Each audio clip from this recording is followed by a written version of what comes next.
My name is Worre, and for almost 30 years I've been an entrepreneur, struggling at times, but ultimately succeeding. As a best-selling author, speaker, and business owner, I've spent my entire career helping millions of people around the world to become entrepreneurs. And I believe strongly that there is, in fact, a better way when it comes to how we make a living. The career landscape has changed dramatically, and many are still working in a model that is completely out of date. What worked for previous generations isn't working as well for people today. In this film, we're going to explore 3 important questions. First, what's really going on in our working world today? Second, in this new economy, is it better to become an entrepreneur, or is it safer to work for someone else? And third, if a person decides to become an entrepreneur and start their own business, how can they do it without taking on massive risk?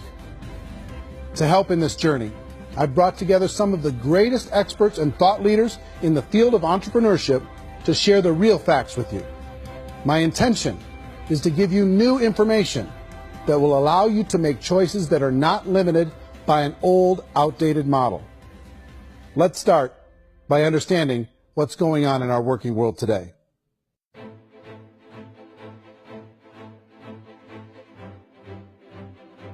Let's look at unemployment. 30–40% of the people are honestly not working, but would be working. What our government does is if you haven't found a job in 6 months, we don't call you unemployed. We pretend you dropped out of the labor force. I've often said that unemployment, particularly structural unemployment, that's unemployment due to technological changes, is the first sign of economic growth. Think of it, 10 people live on an island. They go out every day and fish. One day, new technology shows up. A missionary brings them a net. Now, using the net, one pilots the boat, one throws the net. 2 fishermen can do all the work 10 used to. That's a 500% increase in productivity, 2 doing the work of 10, in one day. You don't have to learn a lot to learn how to throw a net instead of throw a fishing line. The island's got a big problem, 80% unemployment.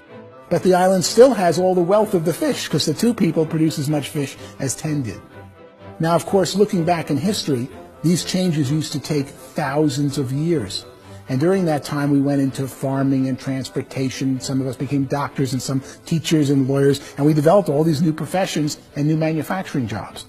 Today, these changes are occurring literally in one day when a new technological advance occurs, and we don't have the social structures to deal with it or to retrain the unemployed people. So one of the things that I think is interesting as I travel across the country and really travel around the world is the way that we work and the way we get paid for work is changing pretty dramatically. On a global basis, everything is being turned upside down because of the rapidly advancing technologies.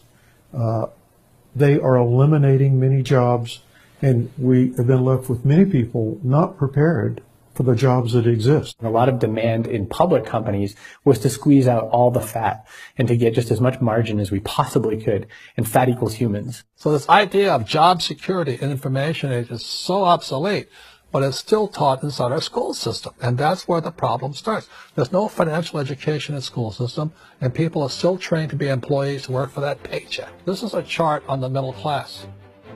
What's happening in the middle class, those who went to school, their incomes have been coming down for years. I feel sorry for the person who dreads going to work, who is sick to their stomach on Monday morning, who hates their alarm clock, who gets a little glimmer of hope on a Wednesday because it's hump day and says, thank God it's Friday. And they live for those 2 days a week where they get to be themselves and they don't have to be around people they don't like, and they don't have to play the political game in the office, and they don't have to live this half life. The person that works 50 weeks a year just to be able to have the 2 weeks for vacation. And you know what happens to most of them nowadays? They don't have a vacation. They have a staycation. They have time off of work, but they don't get to go where they want to go. I feel sorry for that group of people because there's a better way. They just don't know it. The basis for their life is worry. I'm worried you know, maybe I'll get fired. I'm worried maybe my company will go out of business. I'm worried I can't keep spinning the plates on paying the bills. I'm worried about how do I send my kids to college. I'm worried, what if the transmission of my car breaks? That's, you know, 2 or 3, I can't fix it. People live in a sea of worry, and it eats at them. It's time to look in the mirror and say, it's not the economy, it's my economy. It's my little world of where I am. I need to improve. I'm not going to wait for the economy to come back, because frankly, the economy is doing great in this country. The average household income in the United States is approximately $50,000 a year, what they call the middle class. To reach the top 25% of income earners, you'd need to earn at least $90,000 a year. To reach the top 10% would be a household income of $140,000, the top 5%, $190,000, and to be in the top 1%, you'd need a combined household income of at least $380,000 a year. So here's the question. What do you think would give you the best chance to move up and get to the top 10%, the top 5%, the top 1% or beyond? In my opinion, and in the opinion of many, many experts, the answer is to become an entrepreneur, to become your own boss. The spirit of the entrepreneur is to be a risk taker and to be resourceful and unstoppable, and to have a vision of yourself beyond where you are and not willing to settle for life as it is. Think about the great entrepreneurs. They're visionary. They have heart. They're willing to do today what others won't so they can do tomorrow what others can't. Personally, I don't think of the new economy, the old economy. I create my own economy. The entrepreneur's in control. I decide what the economy is going to be like. In the world of entrepreneurship, there are no limits. You can make as much as you want, depending on how much you want to work and how smart you are and how great a team you put together. There's no more lifetime rewarding business than being an entrepreneur. Why in America, where anyone could be anything, would people want to give up their freedom and become effectively a modern-day slave, told shut up and be here every morning at 7:30, leave at 5:30, and do what I tell you? And most people say, I'd love to be my own boss. 70% of Americans would love to be their own boss, according to recent polls. But they don't know how to get there. Because what are you going to do? One, you could buy an existing business. If somebody's selling an existing business, you have to ask why. Usually because it's probably hard. It's probably not making as much money as they hope. Two, they could buy a franchise. A little less risk, proven system, but it's expensive to be able to do that. Three, they could start something from scratch. And that's where a lot of people feel like, I don't have the chops to do it. I don't have the money. I don't have the product idea. I don't have the expertise. I don't have whatever it's going to take to be able to get there. And I can't risk my family to do it. So, fourth, they could become an investor. A lot of people in this town invest to try and figure out a way, but you got to be pretty smart with that game too, right? People that start their own business, they spend a lot of money, they spend a lot of time, a lot of effort to get things started. And the more you invest on the upfront, the harder you typically work at it.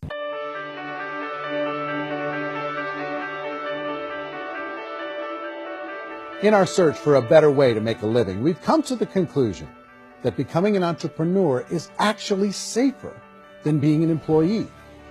And through our look at the entrepreneurial options, one particular path kept coming up from expert after expert. And I think most people will find it surprising because it's certainly a non-traditional business model. That model is for people to start their own business and become an entrepreneur through the creation of a network marketing business. Some people call it direct selling because the product is being sold directly from the manufacturer to the end consumer, cutting out the middlemen. Other people call it multi-level marketing, or MLM, because there are multiple levels of commissions paid. The most common term today is network marketing, because network marketing best describes using a large group of independent distributors, independent entrepreneurs, to move a product or service more efficiently. So my friend here, Donald Trump, and I, we always write about the network marketing industry. And the reason we support the network marketing industry is because it really is a business school for entrepreneurs. Because most people come out of school looking for a paycheck. Oh, that's terrible. I went to network marketing like that. I think if it didn't exist, we should invent it. It is that good. I think direct selling is a great way to do business today. It's very easy to get into that industry, and you can be self-employed, be, in effect, an entrepreneur. A traditional company will spend up to 50% of their total revenue on marketing. Network marketing companies use a different approach. Instead of having all that extensive marketing expense, they utilize a network of independent distributors to do the marketing for them. Now, why do they do this?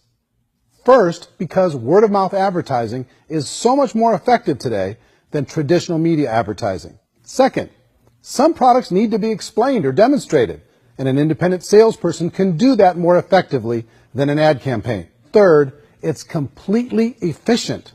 The company only pays for the marketing of their product if a sale happens and not before. Imagine if Amazon allowed you to become an independent distributor and paid out 40% of its revenue to that distributor group. All you had to do as a distributor was recommend a product, and if a person bought it on Amazon, Amazon would take care of all the logistics, and you'd get paid for bringing the customer. Now imagine you got paid for every purchase that customer made for the rest of their lives. Well, Amazon doesn't offer this option, but network marketing companies do. 85% of all buying decisions in our society are made as a result of word of mouth or reputation. We're recommending things to each other all the time. You know, who's your dentist? Who's your doctor? Who's your lawyer? What detergent, are you using? What legal system are you using? What product are you using? We're talking to each other about the things that we love anyway. When you go into a big box retailer, you're lucky if the clerk looks you in the eye, much less gives you any detailed or accurate information about what you're purchasing. So of course, this personal information, this education coming from a friend, a neighbor, a relative, or even a stranger, but one who has experience with the product is extraordinarily valuable. As a matter of fact, network marketing can educate consumers probably better than any other form of marketing. It certainly can do better than advertising, because advertising usually has a certain hype to it, and you can only get limited information. So, network marketing trumps advertising. The keys to network marketing is providing an opportunity for the masses to get involved, providing an opportunity for the average person who doesn't have the resources to start their own business. All of this so far is fairly straightforward, but network marketing offers another benefit, and it's this benefit that makes it so interesting for entrepreneurs. Network marketing allows a distributor to build their own network of other distributors and then compensates them on the sales created by that entire group. Direct selling is, at its base, very simple. It's the sale of a product or service to an individual on a face-to-face, one-on-one basis, just the way we're talking right now. But there's an important element as well, and that's the offering in conjunction with that sale of product, the offering of an opportunity for someone to make something of themselves.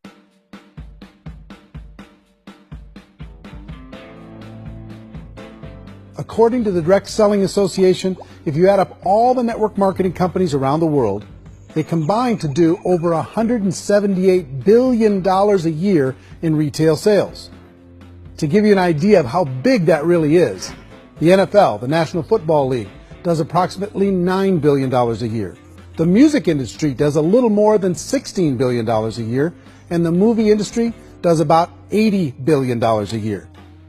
Using a conservative average, network marketing companies pay their distributors about 40% of that $178 billion in the form of commissions, which adds up to more than $71 billion a year. That's almost $6 billion a month. It's almost $200 million in commissions every single day. So it's certainly working, and people are making serious money in network marketing. With the growth of the direct selling industry over the last 10, 15, 20 years, we've seen a broader understanding of the channel.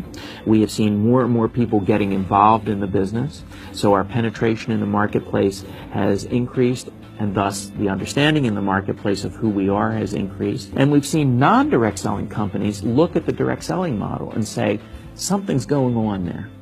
People are making money, companies are being profitable, individuals are being motivated, product is being delivered to market. Maybe we should explore this. Some people think only the people at the top make money. Well, let's take a look at that as well. In the network marketing profession, there are roughly 500 people in the world who earn over $1 million a year. If you round that number up to $2 million a year, that adds up to about $1 billion a year. That takes the $71 billion paid out each year down to $70 billion. So where does the rest of the money go? The vast majority goes to part-time people making anywhere from a few $100s a month to many thousands of dollars a month. It goes to people who choose to make it a full-time career move and earning even more than that. Every day, people are using the money they earn through network marketing to pay off debt, have more fun, and improve the quality of their lives. Everyone I know in network marketing has been doing that since the 50s. They go to work when they want to go to work. They stop working when they want to take time with their children to have a leisurely breakfast and discuss issues and drive them to school. They go back to work when they get home, wherever they're working out of. The biggest thing that I've seen is people that have become much happier in their life. MLM has probably made more millionaires of more people in more countries, and I've spoken to them in 67 countries, than any other single form of business, starting from nothing. If they have a choice between working a job for the next 10 years or working a network marketing business for the next 10 years, the result of working the network marketing business will be better. How many people are involved? Approximately 16 million Americans and 96 million people around the world are currently participating in network marketing. And in a recent poll, 82% of those people report a good, very good, or excellent experience with network marketing. So people are happy.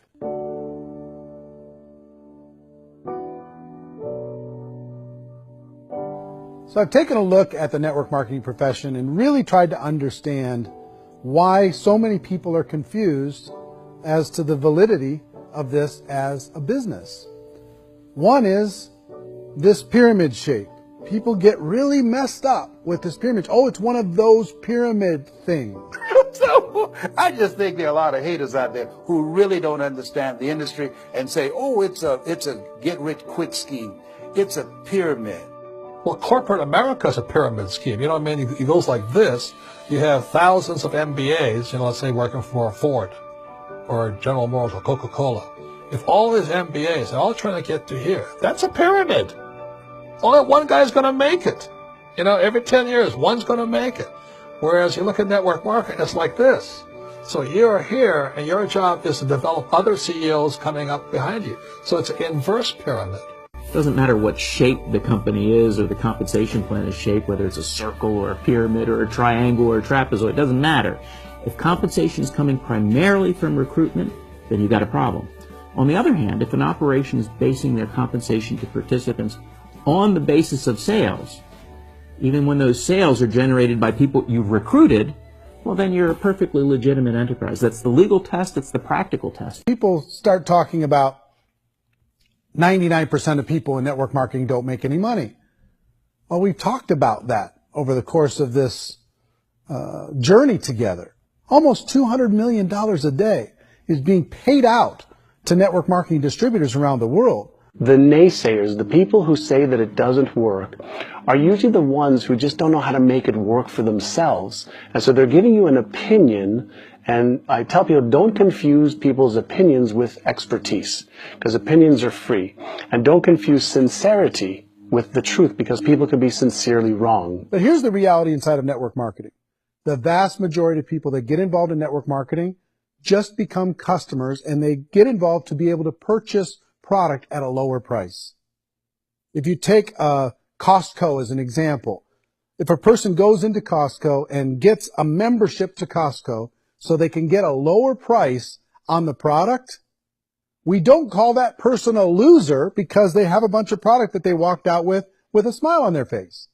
Yet when some people want to take a look at network marketing, they say, well, those people, they're just using the product and they aren't earning an income, so they must be a loser. They're not a loser. They're a happy customer. That's the vast majority of people that are involved in network marketing. Now, a smaller percentage of those people decide to go build a business. They earn $300 a month, $500 a month, $1,000, $2,000. That's the bulk of earnings in network marketing. And then there's the few that really decide to take it serious, really decide to build a large network, really work to make that network very, very productive. And those people make huge amounts of money, and there's no cap.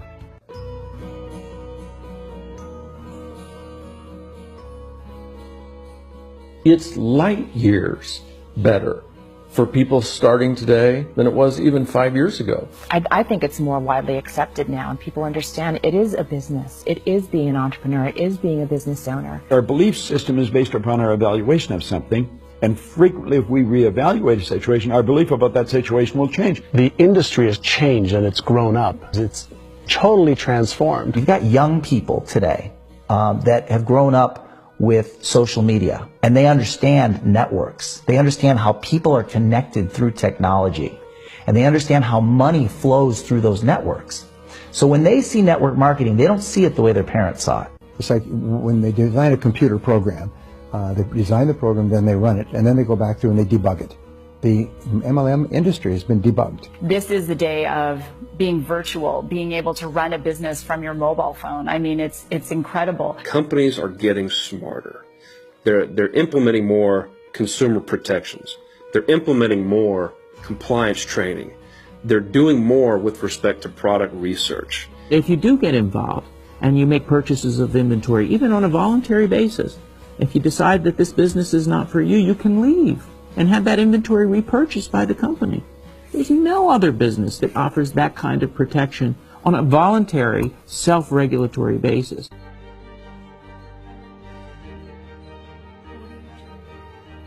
Life's too short to spend it living someone else's dream instead of your own. It's too short to spend it living at a fraction of your potential. Can being an entrepreneur be a challenge at times? Sure. But here's what you get in exchange. It can be yours.